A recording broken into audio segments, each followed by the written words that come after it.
Welcome to the Genius Factory. Enjoy the video. You start by preparing the bike surface and positioning the decal.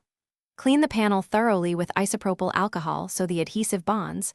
Once done, dry it fully to avoid trapped moisture. Test fit the sticker using a piece of transparent tape so you can visualize placement without committing.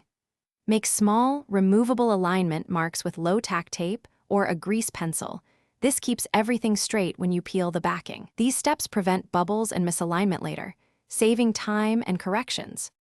You now apply the sticker in controlled stages to avoid wrinkles. Peel a small section of the backing and align the exposed edge with your reference marks, then press it down lightly. Use a plastic squeegee at a shallow angle and push from the center toward the edges. This forces air out and ensures uniform contact. Move slowly and release more backing as you go.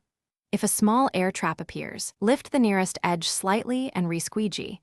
This prevents permanent bubbles and misfits. You finish by trimming and sealing the decal so it lasts. Carefully trim any overhang with a very sharp blade held almost flat to avoid cutting into paint. Make slow, confident passes. Once trimmed, use a heat gun on low while stretching gently to conform the vinyl to curves. This activates the adhesive and prevents peeling.